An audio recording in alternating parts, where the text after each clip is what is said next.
What are you doing wrong? Okay. All right, so good afternoon. What we're looking at today is we're going to, hopefully it's a review about trig functions.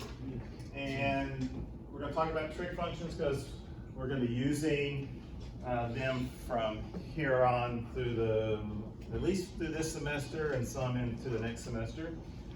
We talk about vectors, and so we'll need to use the trigonometry to look at how we when we talk about vectors meaning a measurement that has a direction and a size to it. So like a displacement, how far are you and in what direction did you go? Next couple of weeks we'll be doing projectile motion, and so it's motion in 2 dimensions, and so once it's launched in 2 dimensions you'll have to use some of the trigonometry to look at how it's moving forward and up and down using one of the trig functions. When we talk about forces add together or act against each other at different angles, and you'll have to combine those forces together using some of the trig functions. So that's why we're going to just make sure you have a good, a nice review about the trig functions, and so you can use them. Okay. So when we talk about trig functions, we're talking about your basic right triangle trigonometry. So if you have a right triangle, everybody familiar with the Greek letter theta, used as a symbol for generic symbol for an angle.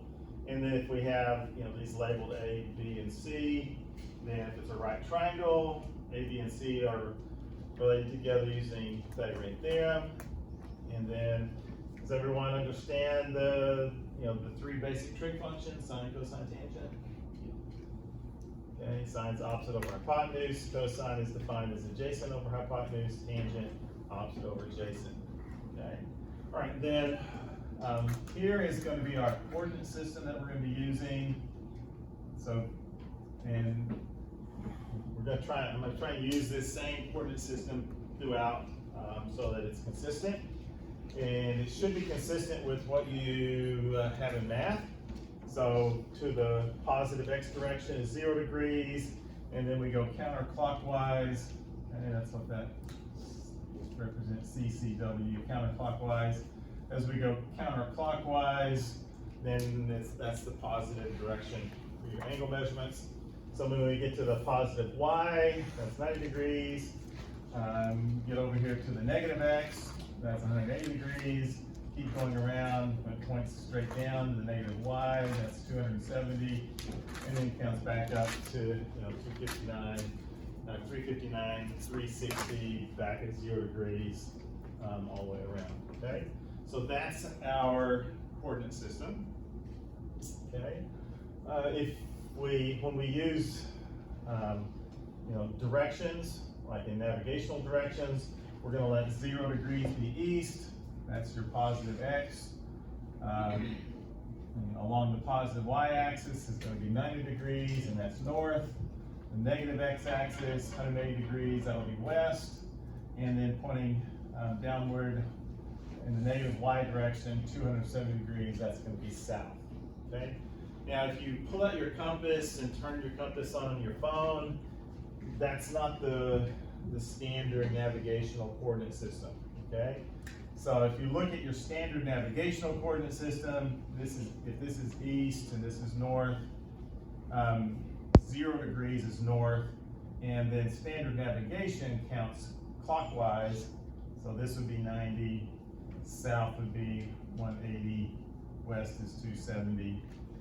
Okay, so I know that that's your standard navigational type of coordinate system. We're not using that one. Okay.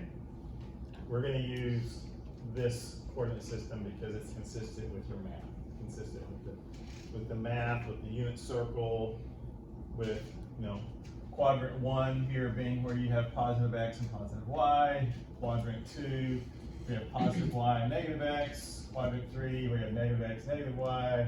Quadrant 4, we have a positive x, negative y. So just wanted to be consistent with what you've learned in math, okay? And that is what you've used, right? Yes. Unit Yes. circle and going around. We're not going to use radians at this point. We're not going to use radians, and so you don't have to worry about pi, 2 pi, half pi, 1 pi, 2 pi over square root of 3 or whatever. On and on it goes. Okay. So we're not going to do all that unit circle kind of stuff. All right. Okay. So what we're going to do is we're just going to use the trig functions to solve problems. All right. So we're not learning the trig functions just for the sake of learning them and yay, that's a nice math trick. Okay. We're going to use it to measure things with or determine sizes of things. So like, let's say, if I have an angle here, let's say 27 degrees, okay? And this side is labeled R, this is S, and this is Z, okay? All right, how are R, S, and Z related to one another? Pythagorean theorem, okay? Z squared equals R squared plus S squared, okay? So it doesn't matter what they're labeled, okay? If it's a right triangle, then the three sides are related using Pythagorean theorem, okay? All right, so got that, okay? Let's say that S is, well, let me backtrack. Okay, so if I say then, well, the sine of 27 degrees, how do I know this? How can you tell me the sine of 27 degrees? Or how could you tell me the sine of 27 degrees? Just find R. And you have to find the length of R. I don't have R, R, S, or Z right now. So you could find the. Okay, it is defined as R over Z, okay, but I don't know either one of those. You have to find the angle, the last angle. I could find that last angle, 90 minus 27, 63 degrees, yeah. That doesn't help me find the sine of 27. Law of sine. Law of sines? No. How could I find the sine of 27 degrees?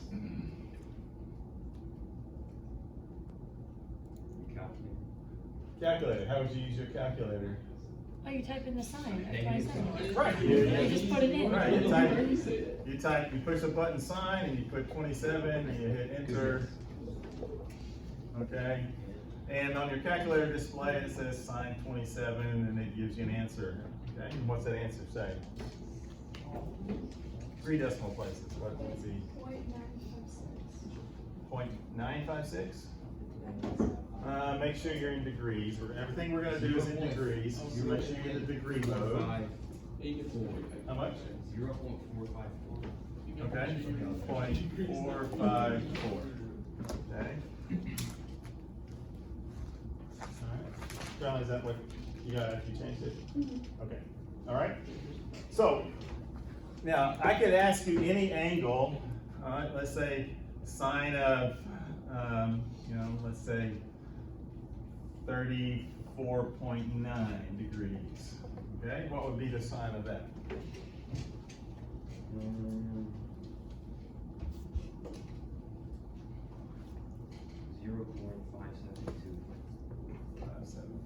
Okay. All right, or I could say the sine of 127 degrees. Okay, what's that one? 0.5 something. 0.7989. 0.789? 0.799. 0.799, okay. All right, now, your calculator, okay, someone figured out all these ratios and they programmed in your calculator. So any angle that you want to know the ratio of, you ask your calculator and then it'll tell you, okay? Okay, when I was in high school, we didn't have scientific calculators. We had a table that you had to look it up. So you were given an angle, you opened up the back of the book, and there was a whole big chart of every angle, and you had to look it up and just write down the ratio, okay? So, every angle has its own ratio, and they're known. It doesn't matter what the size of the triangle, that ratio is a known value. They've been stored in your calculator, in the memory. So all you have to do is ask your calculator, and it'll tell you, okay? So,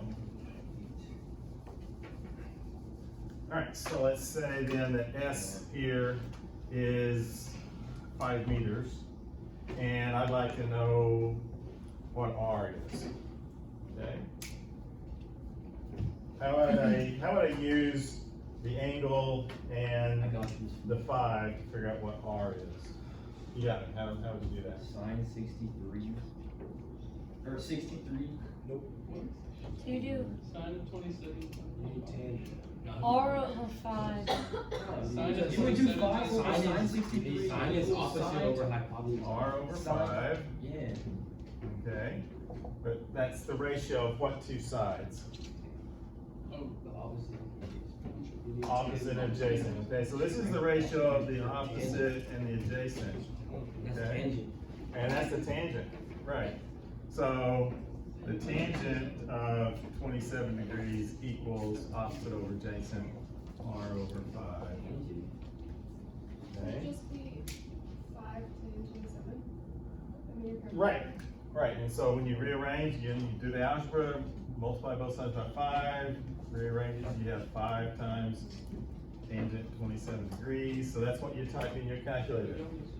Okay, so in your calculator, you type 5 times, okay, tangent 27, enter, and it'll give you an answer. Okay, why? Well, because the calculator knows what that ratio is.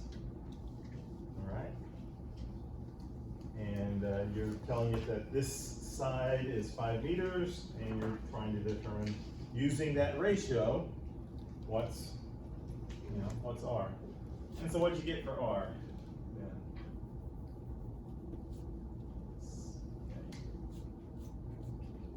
Anybody in the calculator?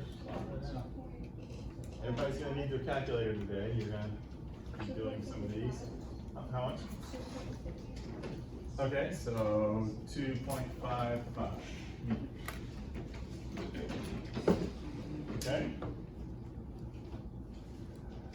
All right, and so try that, see if you got 2.55.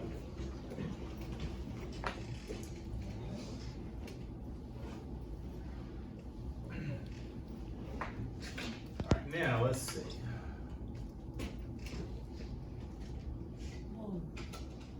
Okay, new triangle. All right, same 27 degrees, okay? But now I've got, D is 6,050 meters, okay? And I wanna know what's L?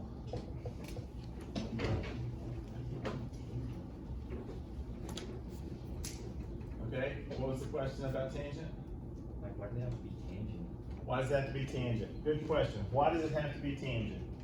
Because you only have one side, and it's Well, what two sides am I looking at? L Opposite and adjacent. Opposite and adjacent. Why would I want to use tangent? Because it has opposite and adjacent. Okay? Does that answer your question? Yes. Okay. All right, now, how would I find L?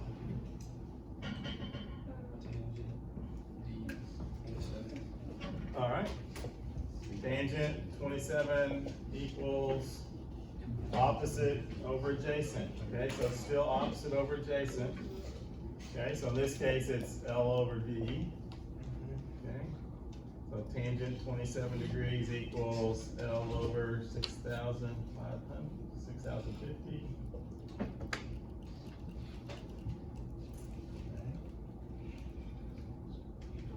And you know, your calculator still knows what the tangent of 27 is. Okay, it's just it's a number, it's a numerical value. So rearrange L equals 6,050 times tangent 27 degrees.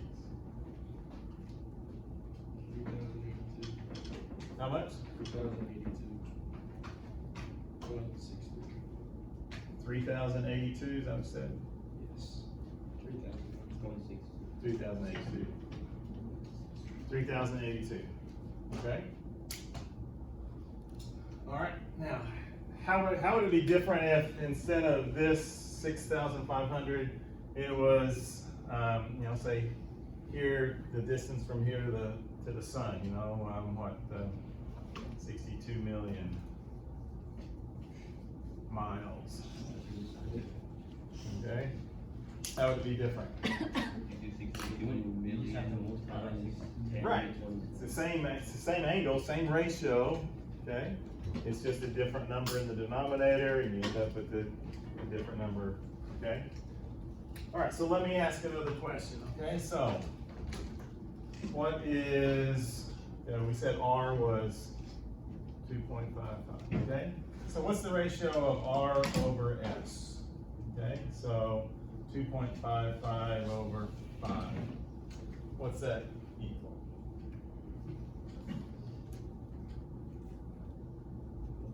What's that equal? 2.55 over 5.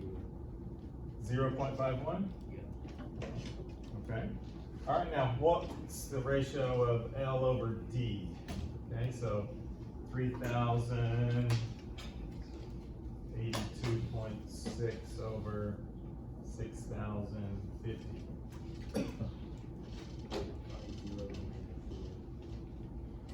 0.51, okay?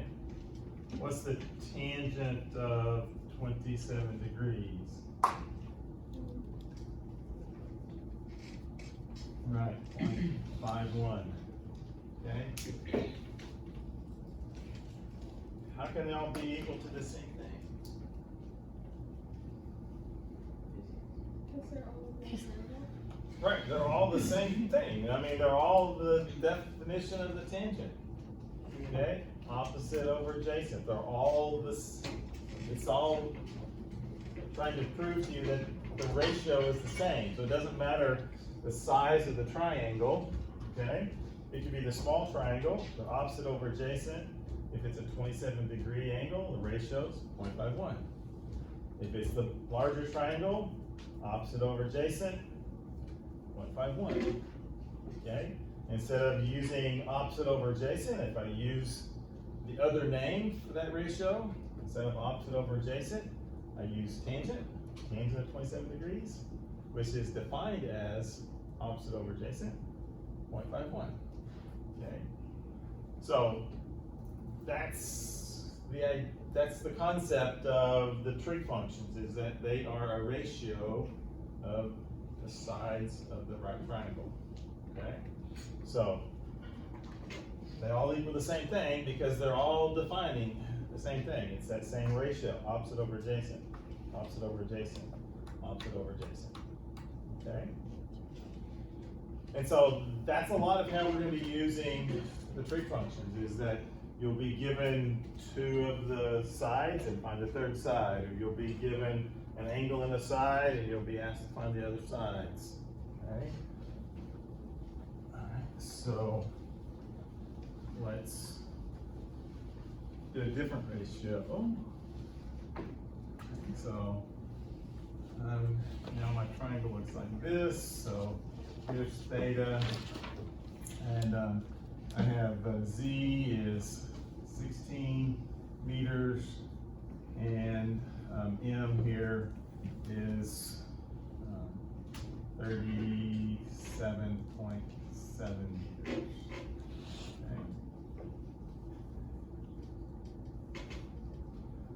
And my question is, what's this angle? What's the angle? What's theta equal to?